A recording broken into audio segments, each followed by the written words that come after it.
Uma cidade pode tocar o céu? Um jardim? Se tornar uma maravilha do mundo? E o que acontece quando os seres humanos não se contentam mais em conquistar a Terra, mas também querem entender as estrelas e vencer a morte? Nesta última parte sobre a Mesopotâmia, vamos viajar até a Babilônia, a cidade eterna, a origem da astronomia e ao primeiro grande herói da história, Gilgamesh.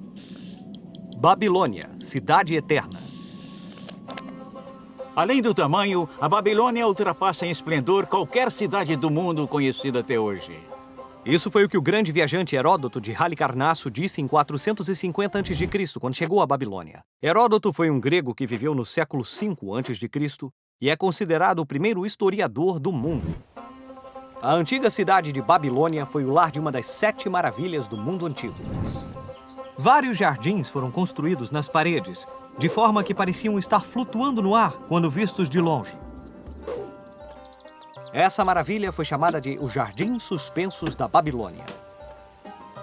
A lenda diz que os maravilhosos jardins adornados com plantas exóticas foram construídos pelo grande rei Nabucodonosor II. Sim, eu fiz isso em homenagem à minha esposa, que queria lembranças das flores de sua infância. Nabucodonosor II viveu há cerca de 600 anos antes de Cristo e herdou o grande reino da Babilônia de seu pai, que havia derrubado os assírios e conseguido a independência da Babilônia. Nabucodonosor II também conquistou a Judéia e Jerusalém. Por isso é que ele era retratado como um homem muito cruel na Bíblia. Mas foi graças ao reinado de Nabucodonosor que a Babilônia se tornou uma cidade linda e maravilhosa, conhecida como a Pérola da Mesopotâmia. Na Mesopotâmia, os deuses eram adorados em templos chamados zigurates. Havia um enorme zigurate na Babilônia, e dizem que ele tinha uma torre de 90 metros de altura que parecia subir aos céus.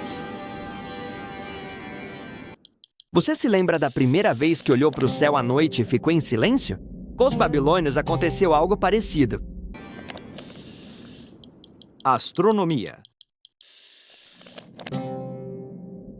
Como praticamente todas as pessoas ao longo da história, os babilônios observavam o céu à noite. Os babilônios acreditavam que a Terra era um disco fixo e que o céu era como uma esfera que circulava em torno dela uma vez por dia. Por isso as estrelas permaneciam no mesmo lugar noite após noite. Foi assim que eles também notaram que havia corpos celestes que se moviam por conta própria em diferentes direções. Os babilônios consideravam que estes corpos celestes tinham poderes mágicos e sobrenaturais. Os padres dedicaram suas noites a estudá-los e deram a eles nomes que hoje conhecemos: Marte, Mercúrio, Júpiter, Vênus e Saturno. Hoje sabemos que esses corpos celestes em movimento são os planetas, e cada um se move independente das estrelas, pois giram em torno do Sol. Os babilônios acreditavam que esses 5 planetas eram deuses poderosos e que esses deuses controlavam o destino da humanidade. Os sacerdotes começaram a usar o movimento desses corpos para interpretar sorte ou azar. Usar esses movimentos para interpretar o mundo foi a forma como os babilônios inventaram o que hoje chamamos de astrologia. Alguma vez você já se perguntou por que há 7 dias na semana? Bom, foram os babilônios que organizaram a semana em 7 dias nomeados, em muitas línguas, como esses 5 planetas, o Sol e a Lua. Em várias línguas até hoje, existe essa relação com os corpos celestes. Em inglês, segunda-feira, Monday, dia da Lua, sábado e domingo, Saturday, dia de Saturno, e Sunday, dia do Sol. A Epopeia de Gilgamesh. A mais antiga história escrita que conhecemos vem dessa época. Trata-se de um lendário herói chamado Gilgamesh. Filho de uma deusa e de um semideus, Gilgamesh foi um rei muito valente, bonito e que também achava que era invencível. Os deuses pensaram que esse rei era um pouco vaidoso e decidiram ensinar-lhe uma lição. Por isso criaram Enkidu, um poderoso rival. Gilgamesh e Enkidu disputavam batalhas épicas, mas como nenhum conseguia vencer, decidiram que se fossem amigos teriam muito menos trabalho do que se lutassem. Esse foi o começo de uma grande amizade. Mas havia um desafio maior para Gilgamesh. Ele tinha uma grande admiradora chamada Ishtar, a deusa do amor. Mas ele resolveu ignorá-la. Os deuses não gostaram de ser ignorados e por isso decidiram puni-lo, matando Enkidu. Louco com o pesar pela morte de seu amigo, Gilgamesh decidiu tentar ser imortal. Sua busca o levou a um mar perigoso, em que a planta da eterna juventude podia ser encontrada. Mas uma serpente tirou a planta mágica do alcance do rei, e por isso ele perdeu para sempre a esperança de ser imortal. Assim termina a primeira história, e assim termina a nossa história da primeira civilização, que remonta 9.000 anos até as planícies férteis da Mesopotâmia e ao início da história da civilização.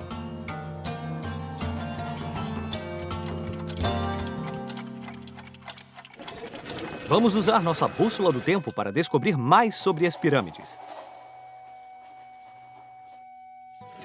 Se olharmos para os antigos templos da Mesopotâmia, podemos ver que eles têm uma forma que é muito familiar a nós. Uma pirâmide. Mas não foram os egípcios que construíram as pirâmides? Sim, as pirâmides mais famosas são no Egito. Mas muitas outras civilizações construíram templos com essa forma. Na verdade, muitas civilizações que não tinham absolutamente nenhum contato umas com as outras, em vários cantos do mundo e em diferentes momentos, construíam todos os seus templos em forma de pirâmides. Nós já vimos os zigurates da antiga Mesopotâmia. Esses templos foram construídos há cerca de 5.000 anos.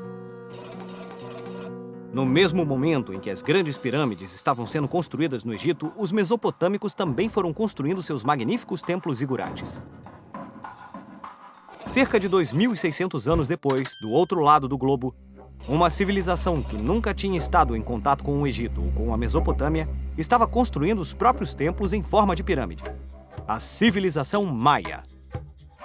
Assim como os zigurates da Mesopotâmia, os templos maias eram utilizados pelos sacerdotes para honrar seus deuses em cerimônias religiosas. E na América Central, por volta do ano 150 d.C., os membros de uma civilização chamada Teotihuacan iniciaram a construção da impressionante Pirâmide do Sol. Eles não usavam blocos de pedra como os egípcios, mas montes de terra cobertos de pedaços de lava petrificada. 50 anos mais tarde, os Teotihuacan completaram uma pirâmide medindo quase 64 metros de altura e com 365 degraus, um para cada dia do ano. 1.200 anos mais tarde, os astecas continuaram essa tradição na Mesoamérica. Na lendária cidade de Tenochtitlan, foram construídos 25 templos que imitavam as montanhas para chegar ao céu. Essas pirâmides provocavam medo e respeito, e às vezes cerimônias envolvendo sacrifícios humanos eram realizadas em altares de pedra no topo dessas pirâmides.